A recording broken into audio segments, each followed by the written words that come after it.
औज़ुबिल्लाहि मिनश्शैतानिर्रजीम बिस्मिल्लाहिर्रहमानिर्रहीम। या अय्युहल्लज़ीना आमनुत्तक़ुल्लाह हक़्क़ तुक़ातिही वला तमूतुन्न इल्ला व अंतुम मुस्लिमून। सदक़ल्लाहुल अज़ीम। सूरह आल इमरान की आयत 102 तर्जुमा है, ए लोगो जो ईमान लाए हो, अल्लाह का तक़वा इख्तियार करो, अल्लाह से डरो जैसा कि उससे तक़वा करने या उससे डरने का हक़ है, और तुमको मौत ना आए मगर इस हाल में कि तुम मुस्लिम हो। ये तर्जुमा है इस आयत का जो इस वक्त आपके सामने तिलावत की गई है। इस आयत को इसलिए इस वक्त हमने यहाँ सामने रखा है कि पिछली मर्तबा जो गुफ्तगू हमारी थी वो इस हवाले से थी कि निकाह का खुतबा और निकाह के मौके पर नबी अकरम सल्लल्लाहु अलैहि वसल्लम ने ये तरीक़ा शुरू किया, इस तरीक़े को लोगों के सामने रखा, तो इसकी कोई वजह, कोई बुनियाद या इस बात को बस ऐसे ही किसी बरकत के उसूल के लिए या किसी गोया कि ये एक तरह का प्रोटोकॉल कहा जाए कि इसके लिए किया गया, तो इसकी हैसियत क्या है। तो ये बात आपके सामने रही थी कि नबी अकरम सल्लल्लाहु अलैहि वसल्लम का कोई भी अमल हिकमत से खाली नहीं है।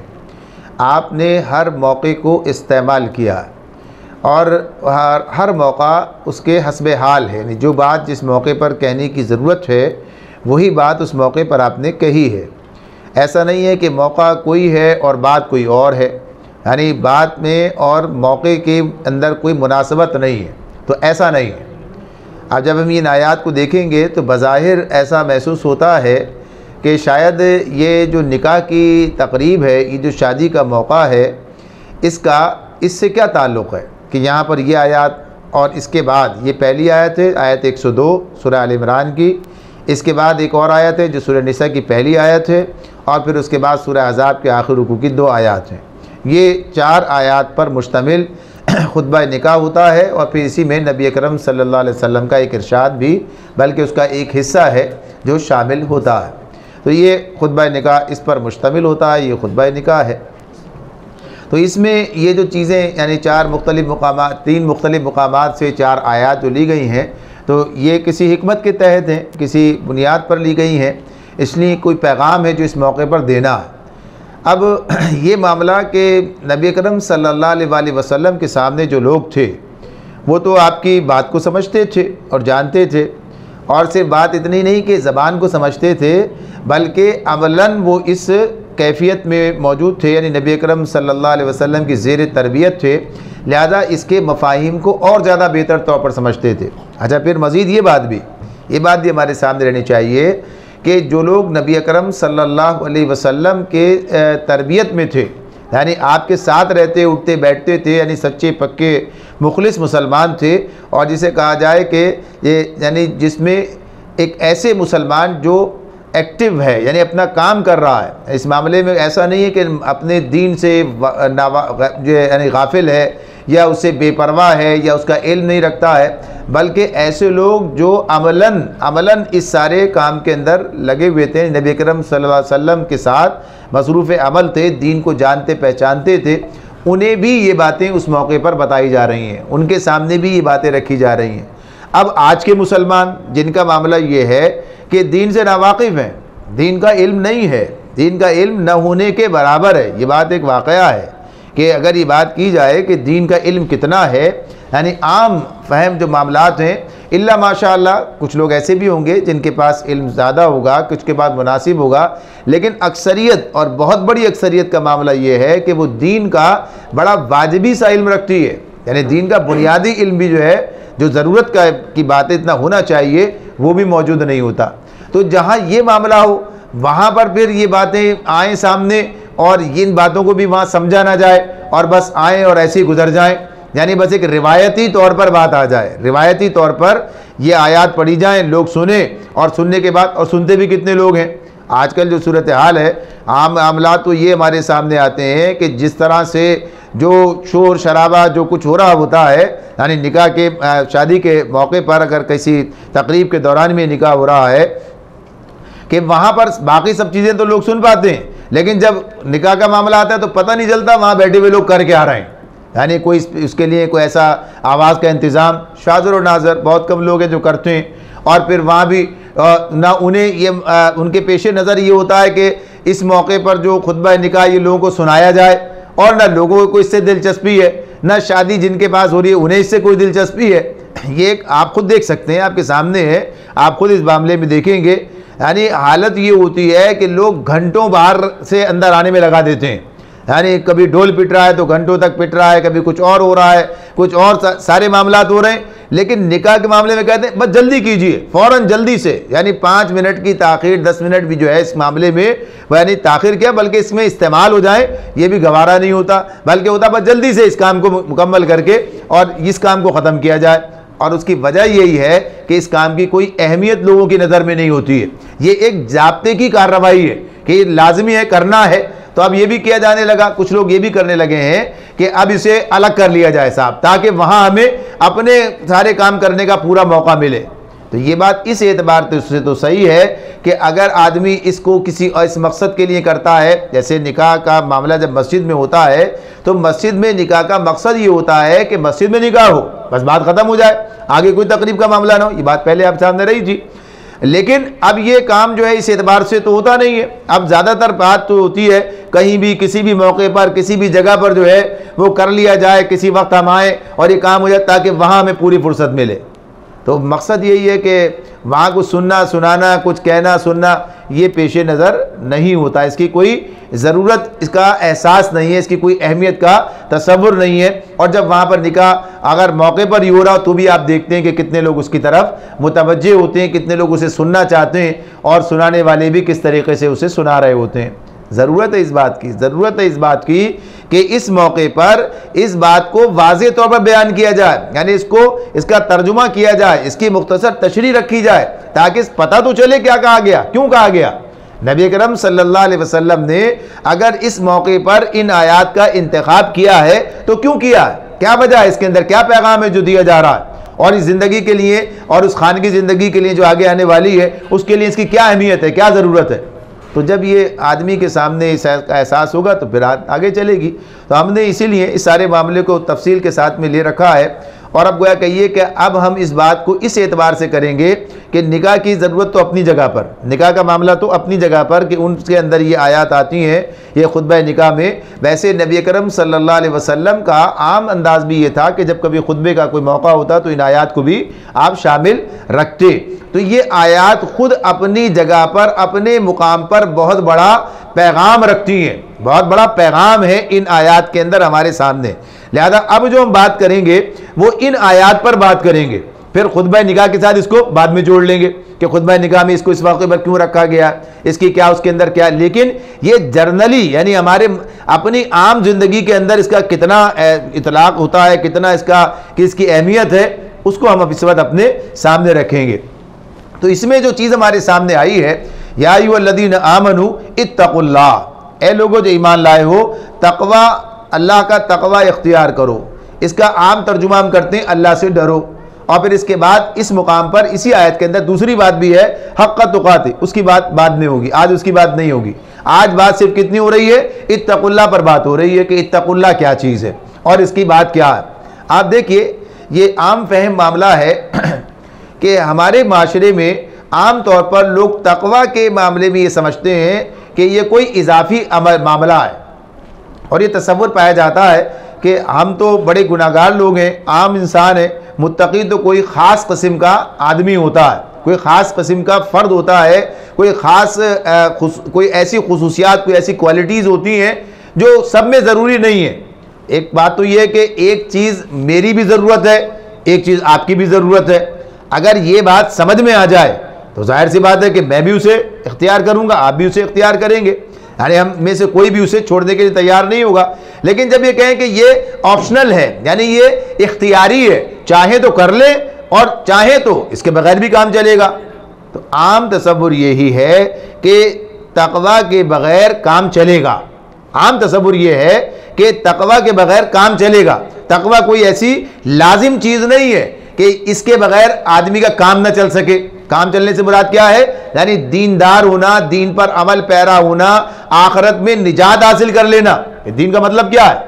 दीन का मकसद क्या है? दीन का एक मकसद तो ये भी है कि अल्लाह ताला ने जो ज़ाब्ता, जो ज़िंदगी का हमें दिया, हमने तो अल्लाह को माना, अल्लाह ताला को हमने अपना रब तस्लीम कर लिया, उसको अपना माबूद तस्लीम कर लिया। अब हम उसके बंदे हैं, हमें उसकी इबादत करनी है, हमें उसकी बंदगी करनी है, हमें उसकी ग़ुलामी करनी है, हमें उसके बताए हुए तरीक़े पर ज़िंदगी बसर करनी है। और ताकि एक तरफ ये कि इसके नतीजे में ज़िंदगी भी अच्छी गुजरे, इसके नतीजे में ज़िंदगी भी अच्छी गुजरे और फिर बिलाखिर आखिरत में भी कामयाब हो जाए। ये मतलब मकसद होता है दीन का। एक आदमी मुसलमान हो और ज़िंदगी उसकी बर्बाद हो, यानी एक आदमी मुसलमान हो और उसकी ज़िंदगी ख़राब हो, उसकी ज़िंदगी में मसाइल हो, उसकी ज़िंदगी में तशनगियाँ हो, उसकी ज़िंदगी के अंदर मुख्तलिफ़ किस्म के मुख्तलिफ़ कैफियत जो जिन्हें मनफी कहा जा सकता है वो मौजूद हो, तो फिर उसके मुसलमान होने का फ़ायदा क्या है? यानी एक आदमी किसी नज़रिया हयात पर ईमान रखता है तो अब उसका मतलब ये होता है कि उससे उसकी ज़रूरत पूरी हो। हम किसी चीज़ की तरफ जाते हैं, क्यों जाते हैं? इसलिए जाते हैं कि इससे हमारा मसला हल होगा। तो क्या इस्लाम ऐसी ही कोई चीज़ है या बस ऐसे ही है कि ठीक है बस मुसलमान होना शर्त है, काफ़ी है, आखिरत के लिए होते हैं, दुनिया के लिए इसका कोई मामला नहीं है, यानी दुनिया में हमें इससे कोई फ़ायदा हासिल नहीं होगा?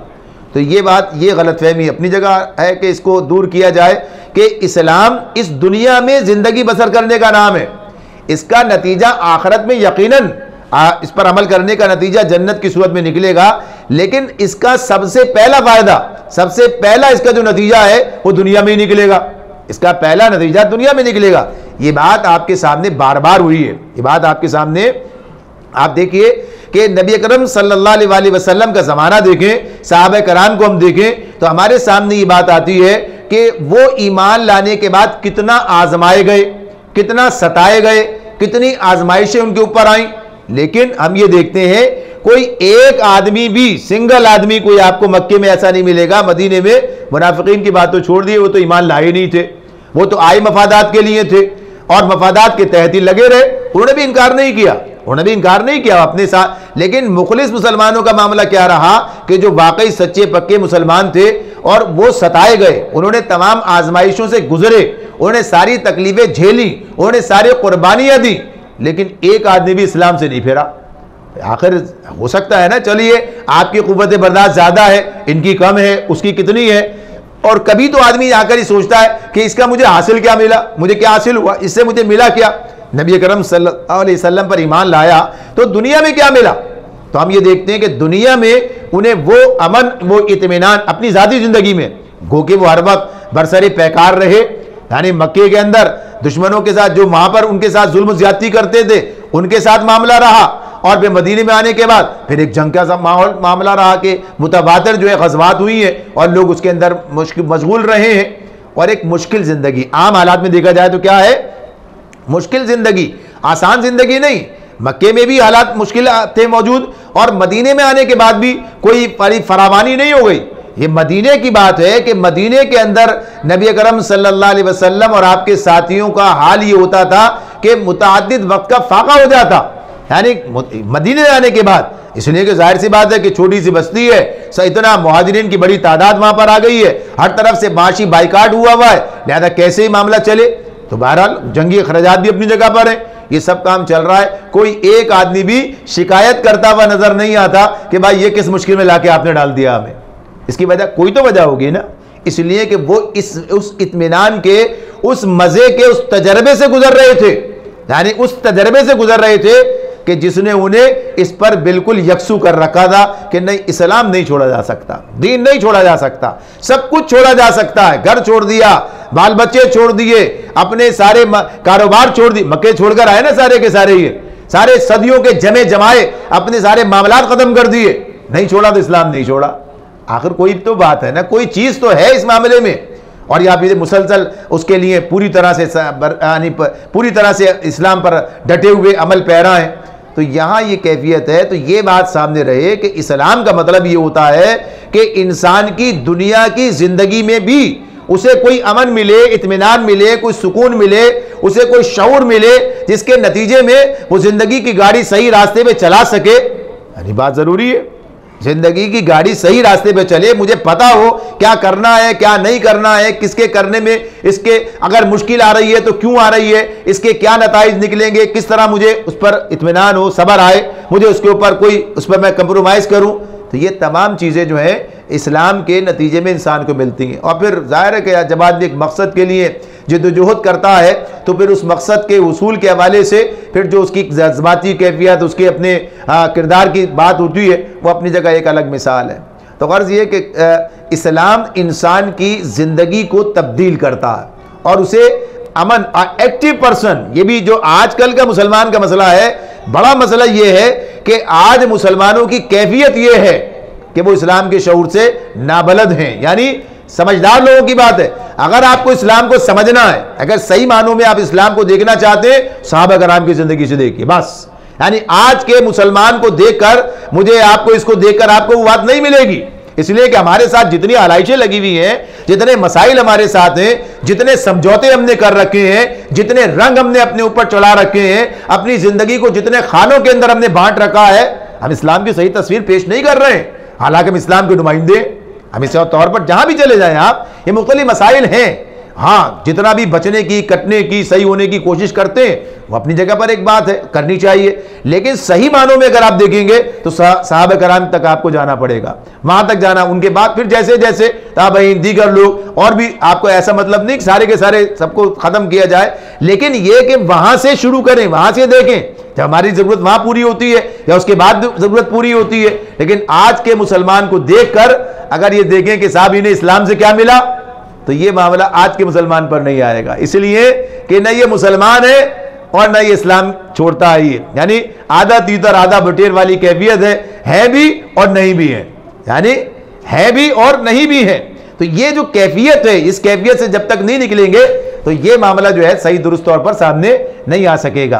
वो कहते हैं ना, ईमान मुझे रोके है तो खींचे मुझे कुफ्र, काबा मेरे आगे है कलीसा मेरे पीछे। तो ये कैफियत जो इंसान की है कि वो जो दोनों तरफ इधर भी उधर भी चलना चाहता है, इसे भी नहीं छोड़ता उसे भी नहीं छोड़ता, यकसुई के बाद फिर वो नतीजा निकलेगा कि आप जिंदगी में वो मजा महसूस करेंगे। नबी अकरम सल्लल्लाहु अलैहि वसल्लम की वो हदीस याद है कि फरमाया आपने कि जिसने रज़ीतु बिल्लाहि रब्बन व बिल इस्लाम दीनन व बि मुहम्मदिन सल्लल्लाहु अलैहि वसल्लम नबिय्या, यानी ये आपने बताया, ये एक जिक्र बताया कि जो अल्लाह के रब होने पर राजी हो गया और जो नबी सल्लल्लाहु अलैहि वसल्लम के नबी होने पर और इस्लाम के दीन होने पर उसने इस्लाम का मजा पा लिया, यानी उसने मजा चख लिया। मजा के यानी कोई टेस्ट है इसका, भाई इसका भी कोई टेस्ट है, इसका भी कोई जायका है, इसका भी कोई मजा है। मजा चखने का मतलब क्या होता है? तो हमारी जिंदगी में तो कोई मजा ऐसा है नहीं मौजूद कि हमें दीन के हवाले से कोई ऐसा मजा कोई ऐसी चीज महसूस होती हो। वजह उसकी यही कि उस मुकाम तक नहीं पहुंचेंगे तो हमें मिलेगा। तो इसमें यही बात है कि जिंदगी को इस तरह पूरे तौर पर लाना। तो अब यहां पर हम देख रहे हैं, बात तो तकवा की थी कि तकवा की जरूरत और अहमियत का क्या मामला है। अल्लाह रब्बुल आलमीन ये बात कहते हैं, आगाज होता है कुरान मजीद का। कुरान मजीद का आगाज में सबसे पहली बात क्या आती है? हुदल लिल मुत्तकीन, हुदल लिल मुत्तकीन, ज़ालिकल किताब ला रैब फी हुदल लिल मुत्तकीन, यानी किताब के बारे में बात शुरू हुई है। अलिफ लाम मीम ज़ालिकल किताब, ये अल्लाह की किताब है, इसमें कोई शक नहीं है, और ये हिदायत है मुत्तकीन के लिए, हिदायत है मुत्तकीन के लिए। दूसरे मुकाम पर क्या कहा है? हुदल लिन्नास, आयत 185 में सूरह बकरा में ही सारे इंसानों के लिए हिदायत है। तो दोनों का मतलब क्या हुआ? है सबके लिए। फायदा कौन उठाएगा? जो तकवा इख्तियार करेगा। फायदा कौन उठाएगा? है सबके लिए। भाई है, ये बात हो रही है सबके लिए दावत है, जो आएगा वो फायदा उठाएगा, जो बाहर खड़ा रहेगा उसे कोई फायदा नहीं होगा, यानी है सबके लिए। मजमा आम है, खुले आम दावत है, बात है, सबको दावत दी जा रही है। तो इस्लाम सबको दावत देता है, सबके लिए, सारी इंसानियत, सारी दुनिया के लिए अल्लाह की यही किताब है, यही पैगाम, यही हिदायत है। फायदा कौन उठाएगा? जिस पर ईमान लाएगा और तकवा इख्तियार करेगा। अल्लाह ने ये नहीं कहा कि ये हुदल लिल मुमिनीन, यानी जो ईमान लाएंगे उनके लिए हिदायत, बात तो वही है, यानी अहले ईमान के लिए है। लेकिन अल्लाह ताला ने इस मुकाम पर खुसूसियत के साथ बात यह की, हुदल लिल मुत्तकीन, यानी ईमान के साथ तकवा की सिफ्त भी अपने अंदर पैदा करनी होगी। ईमान के साथ तकवा की सिफ्त, जैसे बात हो रही थी कि ये जिंदगी में तब्दीली आए, यानी हमारी आम जिंदगी के अंदर, तो ज़ाहिर है इसी बुनियाद पर जब इससे फ़ायदा उठाएंगे, तो जब ये हिदायत ही मुत्तकीन के लिए से फ़ायदा उठाने के लिए तकवा की बुनियाद मौजूद होना ज़रूरी है। तकवा के बगैर काम नहीं चलेगा। तो पहली बात आ गई हमारे सामने, यानी हिदायत को अखज़ करने, उससे पूरी तरह फ़ायदा उठाने के लिए हमारे अंदर वो बुनियादी तकवा मौजूद होना चाहिए कि जो इसके लिए अल्लाह ताला ने बताया कि ये ज़रूरी है। हुदल लिल मुत्तकीन, हिदायत है मुत्तकीन के लिए।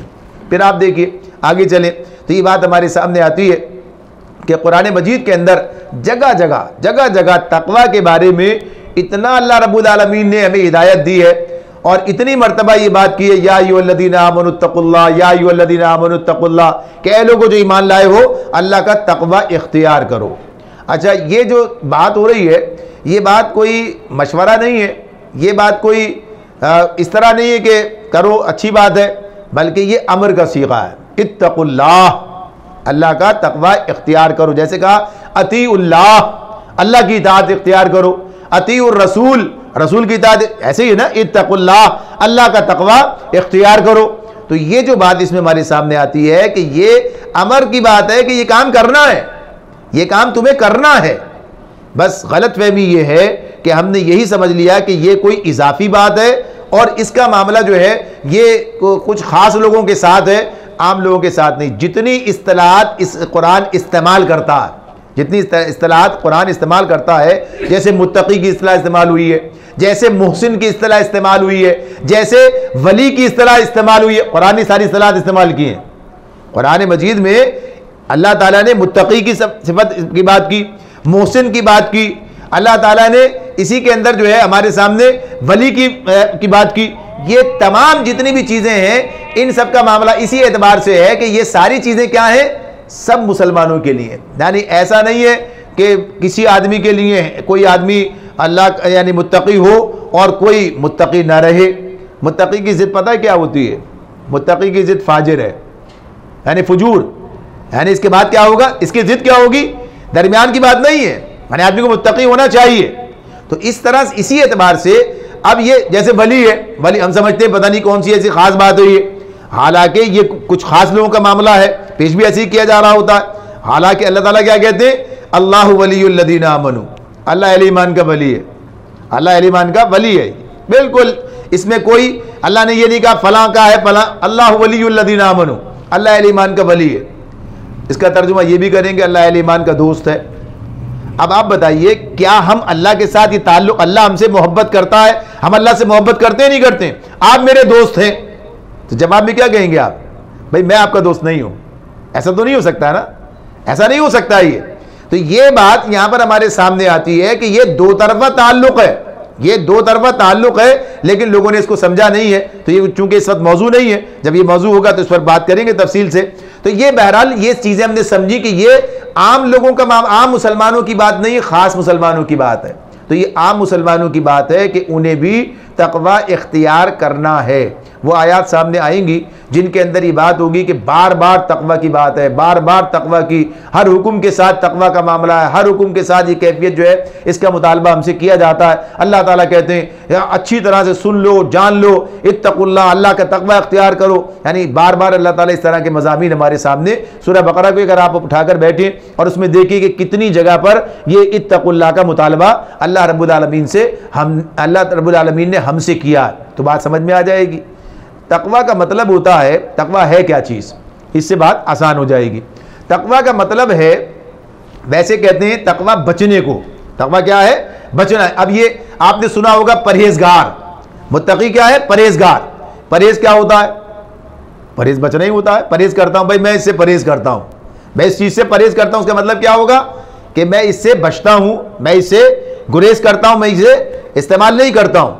तो बुनियादी तौर पर इसका मतलब होता है बचना। इसका मतलब क्या है, बचना। अलबत्ता यह बात अपनी जगह पर है कि मुज़िर चीजों से बचना। लुगत में जब आप जाएंगे तो क्या देखेंगे, इसके साथ क्या लिखा होगा, मुज़िर चीजों से बचना। यह इसका अपना मफहूम है, लुगत के अंदर मिलेगा। और जब इस्लाम की इस्तिलाह के अंदर आ जाए तो क्या बात होगी, वहां पर गुनाहों से बचना और गुनाहों की तरफ ले जाने वाली तमाम चीजों से बचना। यानी वहां क्या चीज है, ये इस एतबार से बचना। अच्छा, ये इसका मतलब कभी खौफ के साथ आता है, खौफ और ये मुतबादिल इस्तेमाल हो जाते हैं, मुतबादिल इस्तेमाल होते हैं। यानी खौफ का लफ्ज भी ऐसे कहा कि इत्तकुल्लाह, अल्लाह से डरो, अल्लाह से डरने की बात हो रही है, तो डर का नाम खौफ है। ये डरते क्यों हैं? देख बुनियाद इसकी में जो अगर हम इस पर गौर करें, थोड़ा सा अपने सामने रखें कि अल्लाह से डरने का मामला ऐसा नहीं है कि जैसे इंसान किसी दरिंदे से डरता है, किसी डाकू से डरता है।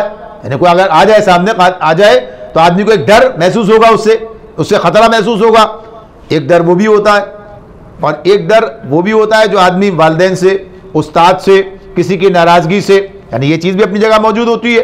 तो यहाँ अल्लाह से जो डर है उसका ताल्लुक वो नहीं है, बल्कि यहाँ जो कैफियत है कि जैसे आप देखते हैं कि आप चीज़ों से परहेज करते हैं। यानी एक आदमी शुगर का मरीज हो गया, अब वो शुगर से परहेज करता है। शुगर से परहेज करता है, क्यों परहेज करता है?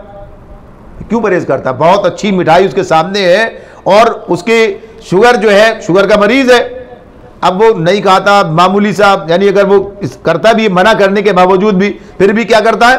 तो क्या करता है? क्यों नहीं खाता है? डरता है। किस चीज से डरता है? इसके अंजाम से डरता है। शुगर खा लूंगा तो क्या नतीजा निकलेगा? बाज़ लोग कहते हैं खा तो लूंगा लेकिन सारी रात खराब हो जाएगी, यानी तकलीफ इतनी होगी। बहुत सी चीजों का मामला है।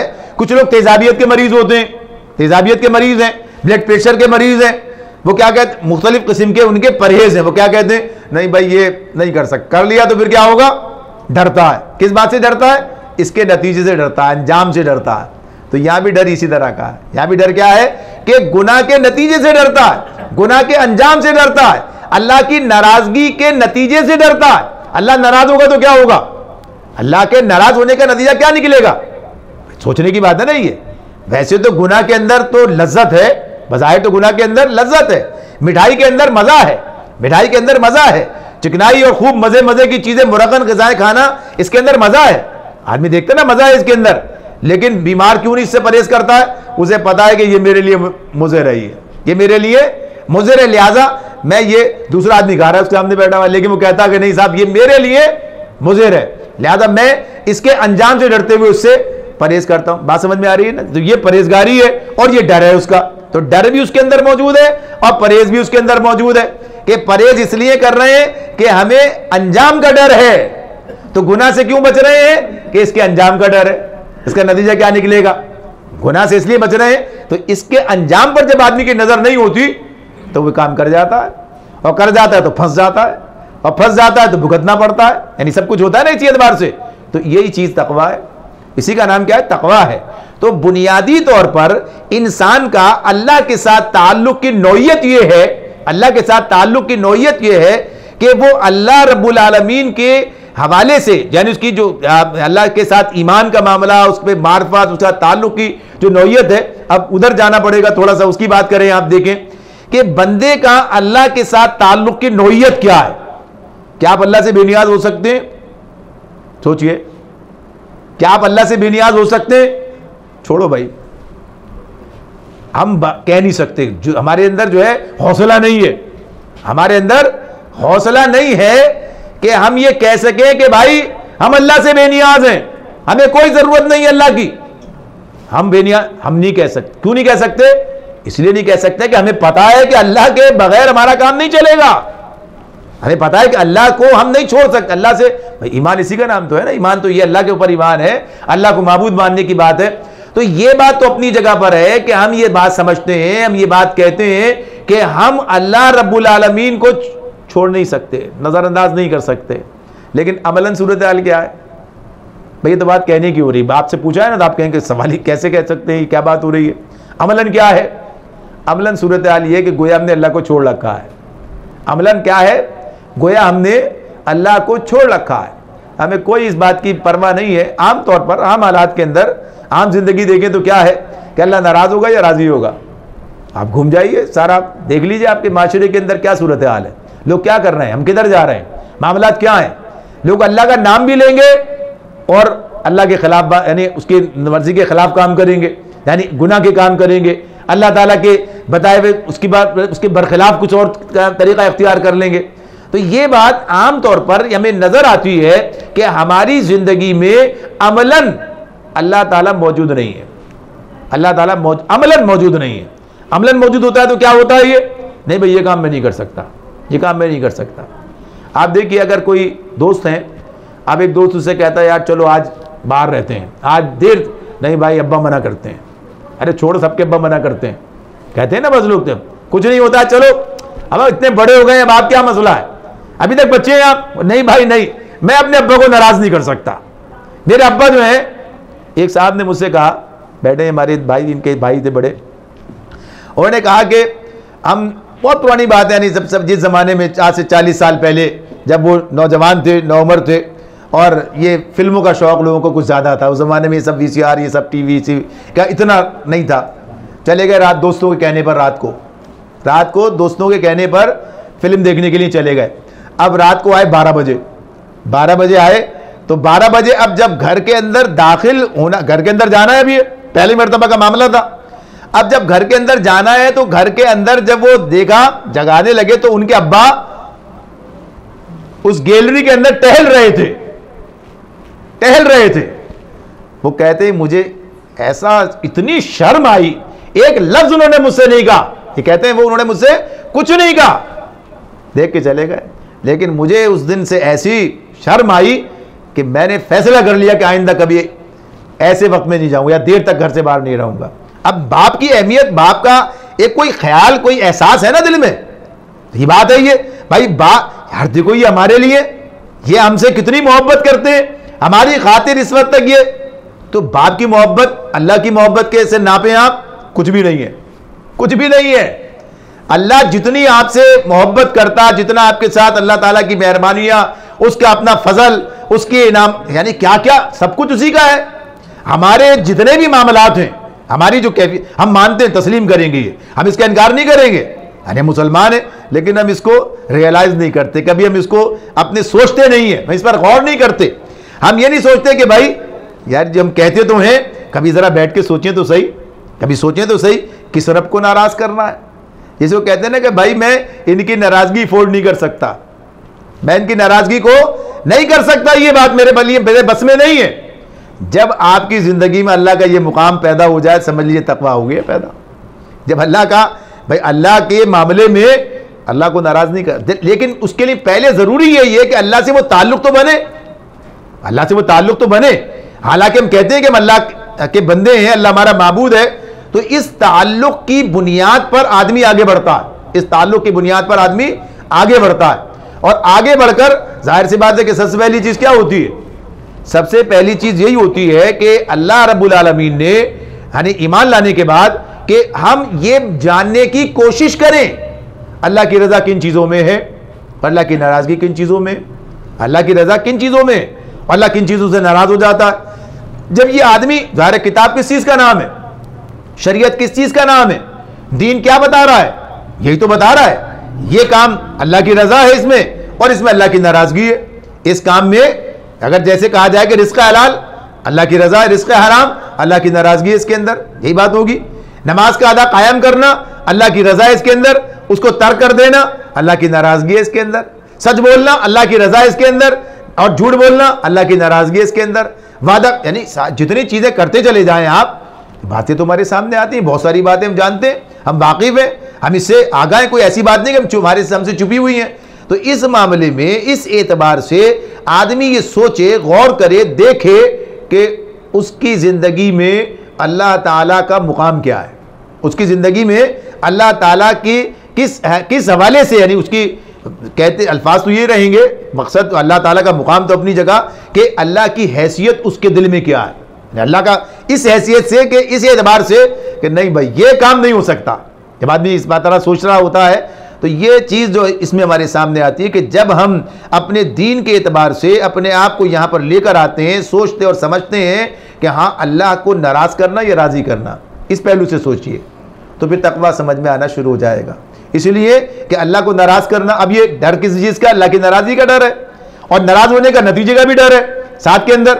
ये बात अपनी जगह पर मौजूद है, अल्लाह राज़ी होगा तो क्या होगा, अल्लाह नाराज़ होगा तो क्या हो जाएगा, ये चीज़ अपनी जगह इंसान के सामने।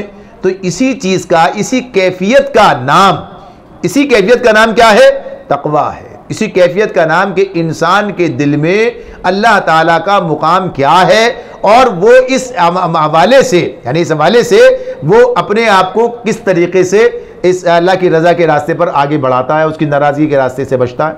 बाकी जितनी भी तारीफ़ें करेंगे आप, वो सब की सब इसी तरफ लेकर आ जाएंगी। जितनी भी वैसे तारीफ़ें और भी मिलेंगी आपको, जहाँ से भी चलेंगे लेकर इसी मुकाम पर आ जाएंगी कि ये काम करेंगे तो समझ लीजिए कि आपके अंदर तकवा की आबादी शुरू। और ये मामला जब मेरे दिल में ये एहसास पैदा हो जाता है, बेदार हो जाता है, जब मैं ये सोचने लगता हूँ, तकवा का आगाज़ हो गया, तकवा का आगाज़ हो गया। तकवा देखिए सोच का नाम है, तकवा फैसले का नाम है, तकवा अज़्म का नाम है। तकवा जो है ये नहीं है कि तकवा किसी ख़ास हुलिये का नाम है, तकवा किसी ख़ास हुलिये का नाम है। हुलिये का नाम तकवा नहीं है। हुलिया तकवा के नतीजे में बरामद होता है, तकवा के नतीजे में सामने आता है कि आदमी देखता है कि हाँ चीज़ क्या क्या क्या होना चाहिए, क्या क्या मामलात हैं, कैसे कैसे होना चाहिए। फिर आदमी के अंदर पहले क्या चीज़ पैदा होती है? सोच पैदा होती है। अमल पहले पैदा होता है, सोच पैदा होती है। पहले सोच पैदा होती है, बाद में अमल उसके नतीजे में वजूद के अंदर आता है। तो सोच के बाद अमल होता है। यहाँ अमल पर जोर होता है, सोच पर नहीं होता है इतना। जैसे ईमान पहले होता है और उसके बाद उस पर अमल दरामद, यानी इस्लाम पर अमल दरामद उसके बाद होता है, यानी मामला इस तरह से हमारे सामने होते हैं। तो ऐसे ही इसका मामला भी है कि जब आदमी ये बात सोचने लगता है, इस बात पर गौर करता है कि हाँ मुझे अपने रब को राज़ी करना, उसको नाराज़ नहीं करना, उसके उलूहियत को मैंने तस्लीम कर रखा है, उसकी रबूबियत को मैं मानता हूँ, उसके कादिर मुतलक होने को मानता हूँ, उसके पास मुझे वापस जाना है, यानी सारी हकीकतें हैं ना। जब ये आदमी इन हकीकतों पर गौर करेगा, सोचेगा, समझेगा, तो जाहिर सी बात है कि फिर फिक्र पैदा हो जाएगी, फिर ख्याल पैदा हो जाएगा, फिर सारे मामलात सामने ठीक होने शुरू हो जाएंगे। तो ये तकवा कैसे पैदा, उसकी बात तो बाद में करेंगे। तो पहली बात तो यही थी कि इसमें तकवा के मानी जो हैं वो सामने आ जाए, और ये बात सामने आ जाए कि तकवा होता कहाँ है। नबी अकरम सल्लल्लाहु अलैहि वसल्लम ने अपने ये बात इरशाद फरमाई, बताया आपने, अत-तक़वा हा होना, यानी 3 मरतबा आपने अपने कल्ब की तरफ इशारा किया और क्या कहा? अत-तक़वा हा होना। तकवा इंसान के अंदर होता है, इंसान के कल्ब में होता है, अंदर से दिल में होता है, यानी दिल की कैफियत का मामला है। इसका मतलब जाहिर से नहीं है, वरना होता क्या है, जाहिर में तो आदमी अपने आप को ऐसा कर लेता है, लेकिन कैफियत ये होती है कि अंदर से खाली होता है। इसे कहा मन मैला तन उजला, बगले जैसा भेस, तो से तो कागा ही भला बाहर भीतर एक। तो ये जो आज मसाइल हैं, इसकी एक बड़ी वजह ये भी है कि आज लोगों ने ये समझा है कि सिर्फ चंद अपने ज़ाहिरी आमाल को, ज़ाहिरी कैफियत को ठीक करके, यानी उसको उसके मुताबिक, जैसे कि आम तौर पर अहले तकवा के समझे, इसे इख्तियार करके गोया कहिए कि काम पूरा हो जाएगा। तो ऐसे काम पूरा नहीं होता है। इसी वजह से आपको ये शिकायत होती है कि यार ये कैसे मुसलमान है, ये कैसे मुसलमान है, ये कैसे दीनदार हैं, इनको देखो। लोग कहते हैं ना, ये जब ये बात कह रहे होते हैं, यार देखो इतनी बड़ी दाढ़ी है, इतनी बड़ी दाढ़ी है और काम इन्होंने ये किया, तो उन्हें शिकायत किस चीज से है? शिकायत उन्हें दाढ़ी से नहीं है। अगर आप उसकी तय में देखें, वैसे हम कहते हैं भाई दाढ़ी से क्या है, दाढ़ी क्या करेगी, लेकिन असल चीज क्या है? दाढ़ी एक मजहर बनी, दाढ़ी मजहर बनी, यानी अंदर से बाहर की तरफ। तो आदमी समझता है इसके अंदर भी होगा, अंदर तो नहीं है कुछ भी। जब अंदर नहीं है तो दाढ़ी क्या करेगी? दाढ़ी कोई ब्रेक का काम नहीं करती कि आपको रोक ले गुनाह से। अंदर जब कुछ नहीं है, और अगर अंदर है, अगर अंदर है तो फिर समझ लीजिए सब कुछ है, फिर सब कुछ है, फिर सारे मामला जो है वो ठीक ठाक हो जाएंगे, सारे मामला ठीक ठाक हो जाएंगे। एक वाकया पुराना पहले कभी सुनाया होगा, फिर से सुनाकर इसी पर बात ख़त्म करते हैं। आगे अगली दफ़ा फिर इंशाअल्लाह ताला इसकी चीज़ों को बाकी तफसील को लेंगे। हमारे एक बुजुर्ग दोस्त थे, डॉक्टर शम्स के वालिद अय्यूब आज़मी साहब। मैं उनके साथ जा रहा था सिविक सेंटर से कारसाज लियाकत नेशनल को जो रोड मुड़ता है, तो नेशनल स्टेडियम के सामने उस ज़माने में इस तरफ एक वो बना हुआ था, यानी इसमें कट बना हुआ था जिससे टर्न लेते हैं, वहाँ वो बना हुआ था। तो इसमें यहाँ पर उधर एक हाइड्रेंट था, गाड़ियाँ मुड़ा करती थी। मैं जा रहा था तो मेरे आगे, मैं आगे आगे एक टैंकर चल रहा था, अचानक वो मुड़ गया। जैसे वो मुड़ा, मैंने फ़ौरन वहाँ पर ब्रेक लगाया, लेकिन पीछे से जो कार साहब आ रहे थे, गाड़ी थी उनके पास, उनकी गाड़ी वो नहीं लगा सके और गाड़ी में गाड़ी लग गई, टक्कर हो गई। अब उतरने के बाद अब वो साहब जो है नौजवान थे, गुस्सा, उन्होंने पहले वही जो आजकल लोग सोचते हैं कि पहले आप खुद चढ़ाई से कर दें, शुरू कर दें, उन्होंने वही काम किया कि आप यार रुक गए, जाहिर से इसको तो मार नहीं सकते थे, इसलिए रुक गए। आपको भी रुकना चाहिए था। मर्ज ये कि वो ऐसी बात होती रही, हमें हो रही थी देर, मैंने यूँ साहब छोड़िए अल्लाह फैसला करेगा। यानी और बात हुई, मैंने उनसे कहा आप छोड़िए इस बात को, ज़रा बुजुर्ग थे तो ज़्यादा गुस्सा आ रहा था कि गलती भी की और नाराज, और ऊपर से ये भी बात है। उन्होंने कहा कि मैंने कहा आप छोड़िए अल्लाह के बाद फैसला हो जाएगा, छोड़ दीजिए, आ जाइए। ये एक जुमला मेरी जबान से अदा हुआ, बिल्कुल ऐसे नौजवान थे दो, दूसरा भी आ गया था साथ ही, बिल्कुल जिन्हें देखकर आप कहें यार ये कैसे नौजवान है। ये जुमला जबान से निकलते ही, हाँ क्या कह रहा हूं भाई साहब, मां के लिए छोड़ लो, नहीं भाई यही कर लो जो करना है। यानी अभी जो आदमी जरा देर पहले लड़ाई के लिए, झगड़े के लिए, तावान के लिए यानी लगा हुआ है, झगड़ा कर रहा है, वो इस बात को सुनने के बाद कि छोड़ो अल्लाह के बाद फैसला हो जाएगा, इस बात को सुनने के बाद जो उसकी कैफियत हुई है, जो उसके अंदर गोया कि ये इनकलाब आ गया एकदम एक जुमले से, इसका नाम तकवा है। कि वो कहता है नहीं भाई यही करो मामला, आप बताइए क्या करें, गलती भी तस्लीम, सब बातें तस्लीम, आप बताइए करें क्या। अब हम मुझसे कह रहे हैं नहीं भाई छोड़ो, खत्म बात, हमें कुछ चाहिए नहीं आपसे, आदमी अपनी गलती तस्लीम करे, बस खत्म हो गई बात, ठीक है कोई बात नहीं, रोड पर सब सारे काम। अब वो हमारे साथ लगा हुआ है, दाढ़ी को हाथ लगा रहा है, नहीं भाई बड़े साहब आप बताइए, अब बड़े, ये क्या चीज़ है ये, इसका नाम है तकवा। कि इंसान के दिल में अल्लाह का खौफ ऐसा है, वो कहता है कि अल्लाह के पास मामला चला गया तो क्या बनेगा, लिहाजा मामले को यहीं साफ करो, मामले को यहीं साफ करो, इसलिए कि अल्लाह खुद बंदों के दरमियान फैसला कराएगा। जब अल्लाह के पास मामला पहुंचना है, जब अल्लाह ताला कहता है इसका ये हक है, इसका ये हक है, इसका ये हक है, अल्लाह ताला ये बात कहते हैं, आगे आएगी खुतबा निकाह के अंदर की जो बात है ना, आगे सूरह निसा की जो आयत आएगी उसके अंदर बात आएगी है कि अल्लाह ताला कहते हैं हम निगरानी कर रहे हैं, हम पूछेंगे, हम इन मामलात पर भी बात करेंगे। तो ये जो सोच इंसान के अंदर पैदा होती है कि कल अल्लाह के पास जाना है, और कल अल्लाह के पास जाकर फिर किस तरह जाएंगे, क्या लेके जाएंगे, किस हैसियत से पेश होंगे, किस तरह से, मुजरिम की हैसियत से या वफादार की हैसियत से, यानी फर्माबरदार की हैसियत से। तो इस सोच का पैदा हो जाना, इस सोच का पैदा हो जाना, इसका नाम तकवा है। तो हज़रात गिरामी, ये सोच जो है एक मुसलमान की लाजमन होनी चाहिए, एक सोच इंसान की लाजमन होनी चाहिए कि हाँ मुझे अल्लाह के सामने फर्माबरदार की हैसियत से जाना है, मुझे अल्लाह के सामने वफादार की हैसियत से जाना है, मुझे अल्लाह के सामने बागी की हैसियत से नहीं जाना है, मुझे अल्लाह के सामने नाफरमान की हैसियत से नहीं जाना है। तो जब ये सोच पैदा होगी तो फिर ये आगे बढ़ेगी, फिर इसके अंदर बहुत से मामलात होके इंशाअल्लाह चीज़ें बेहतर होती चली जाएंगी। तो इस मामले में अगली मरतबा इस बात को करेंगे, और फिर ये भी कि इस तकवा से फ़ायदा क्या क्या होता है दुनिया में, आखिरत की बात तो अपनी जगह पर है। अल्लाह ताला हमें समझने और अमल करने की तौफीक अता फरमाए। व आखिर दावाना अनिल हम्दुलिल्लाहि रब्बिल आलमीन।